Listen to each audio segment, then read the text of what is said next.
Review.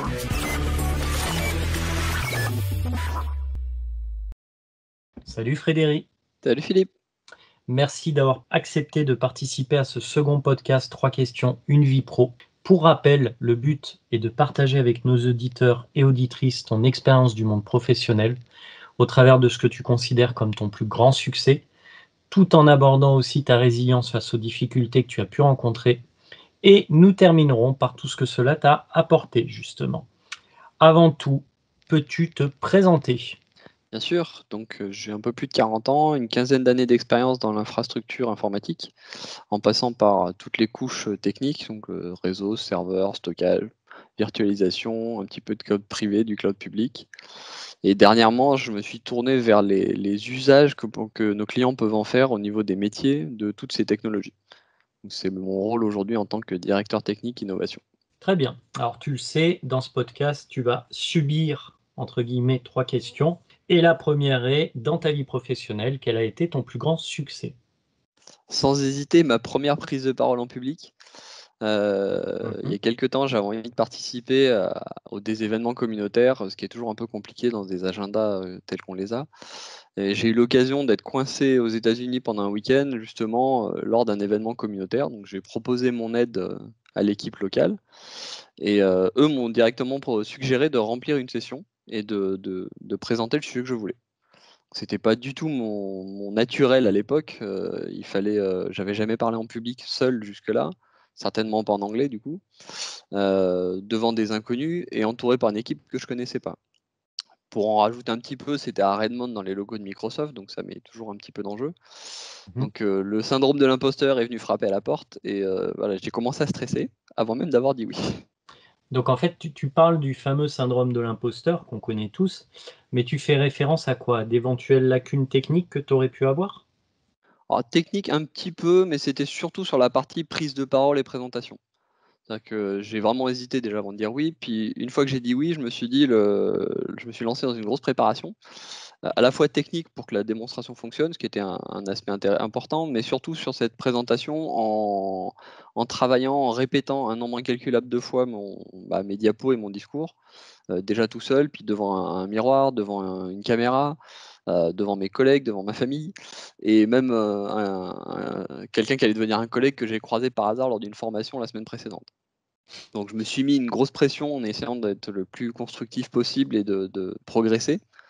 J'avais toujours le sentiment que j'aurais pu ne pas être à la hauteur ou que ça pouvait mal se passer, mais bon, voilà, j'y suis allé, j'ai pas rebroussé chemin. Arrivé le jour J, je me suis retrouvé sur le campus de Microsoft que tu connais bien, une salle relativement grande, il doit y avoir 60 à 80 personnes, et je me suis retrouvé devant des speakers Microsoft. Ok, alors tes ressentis avant, on les a compris. Tes ressentis pendant ? Je me rappelle du track, forcément. Et plus de grand chose d'autre à vrai dire. Ça s'est passé tellement en automatique parce que j'avais beaucoup répété et qu'il fallait que il fallait que ça se déroule et que je ne sois pas perturbé par quoi que ce soit.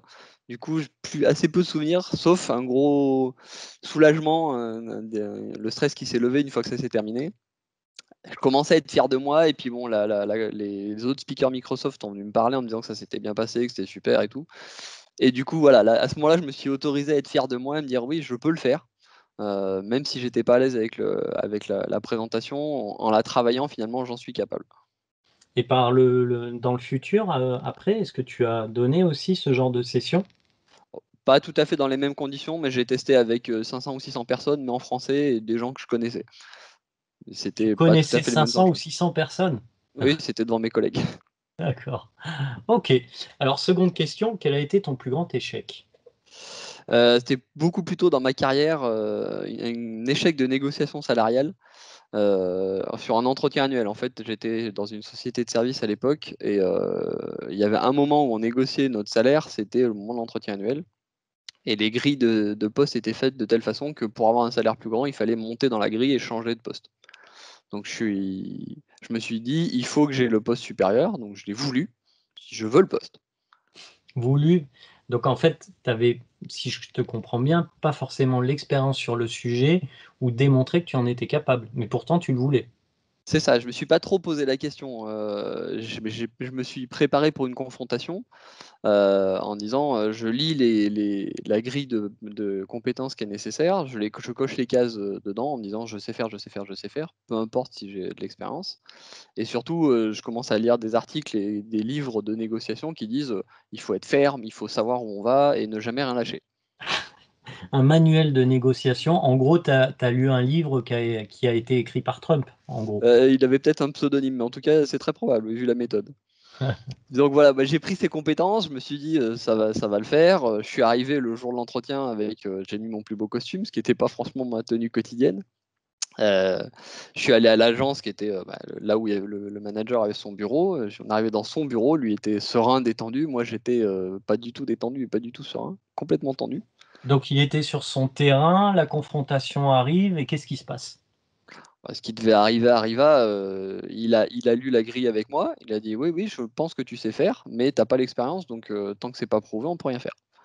Donc on s'est retrouvé dans une impasse parce que lui il pouvait pas lâcher là-dessus. Moi je voulais pas lâcher parce que le manuel disait qu'il fallait pas lâcher. Mais bon, comme c'était lui le manager, j'ai pas obtenu ce que je voulais. Donc grosse tension pendant les échanges, grosse soulagement en sortant malgré tout, mais très très déçu, très frustré. Et surtout, j'ai mis longtemps à admettre qu'il avait probablement raison et que je manquais d'expérience, mais j'étais déçu de moi-même de ne pas avoir été plus constructif. Ce que je ferais aujourd'hui, d'arriver en disant, bah, voilà, je suis conscient que il me manque ça ou telle compétence, je ne l'ai pas prouvé. Comment on peut faire pour que je la prouve avec toi ou que j'apprenne avec un senior, enfin avoir un plan de transition. Ah, c'est vrai et puis en plus, moi j'ai eu l'opportunité de te connaître par le passé, à plusieurs reprises et l'image que j'avais de toi extérieurement, c'était quelqu'un justement de très constructif. Donc c'est surprenant cette confession, mais très bien. Alors en définitive, qu'est-ce que tu as retenu de ces 2 expériences? Bah, je l'ai rassemblé le tout sous le syndrome de l'imposteur. C'est-à-dire qu'on ne peut pas y échapper. Dans nos métiers, c'est un grand classique. Il y a toujours un moment ou un autre, on l'a. Ce que j'essaye de faire, c'est que plutôt que de le subir, j'essaye de l'utiliser pour me construire en permanence. Donc rester constructif et honnête avec soi-même comme avec les autres. Et voilà, si ce fameux entretien, si j'avais été honnête, y compris avec moi-même, j'aurais pu lui dire oui, je comprends, je vois mes faiblesses, c'est pas un tort d'accepter ses faiblesses et on peut travailler ensemble. Comme je l'ai fait pour ma prise de parole en public, je savais ce qui allait être mon problème et j'ai travaillé dessus énormément pour progresser. Voilà, l'idée pour moi, c'est vraiment de travailler et être constructif. OK, très bien. Bah, écoute Frédéric, merci d'avoir participé à ce second podcast en te prêtant au jeu des 3 questions. J'espère que les auditeurs et auditrices apprécieront ce partage d'expérience propre à ton histoire. Merci et salut! Salut! Preview.